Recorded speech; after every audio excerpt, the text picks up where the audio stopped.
Welcome to the al-dirassa YouTube channel, dedicated to teaching the Arabic language, the Holy Quran, and Islamic studies. Welcome to our channel. Today, we're diving into an essential topic for anyone learning Arabic, the three distinct types in the Arabic language. Understanding these types is crucial, as it lays the foundation for mastering the language. Part 1. What are the three types? The Arabic language is built around three main types, or categories. Nouns, al-asma, verbs, al-af'al, particles, al-huruf. Each of these types has its unique rules, functions, and forms, and together they make up the structure of Arabic sentences.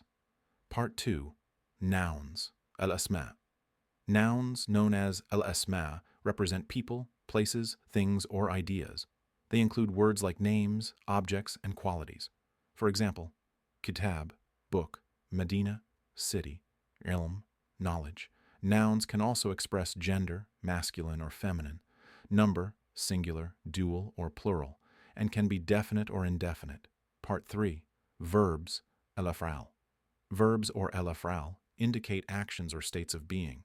In Arabic, verbs are conjugated based on tense, past, present, or future, and subject, who is doing the action.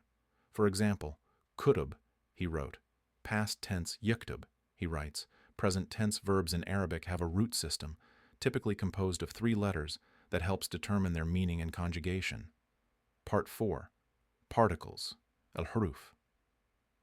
Particles called al-huruf are words that help connect and give meaning to nouns and verbs. They don't have a standalone meaning, but change the context or direction of the sentence. For example, fi, in, is a particle that indicates location. Ila, to, shows direction. Particles are essential in creating more complex sentences and in giving clarity to relationships between words. Part 5. Examples in sentences. Let's see a quick example of each type in a sentence. Al-walad katab fil kitab. The boy wrote in the book. Here, al-walad, the boy, is a noun.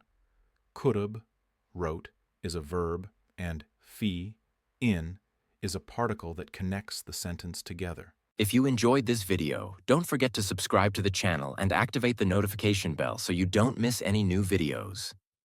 Also, visit our website www.aldirassa.com to learn more about the Arabic language and Islamic studies.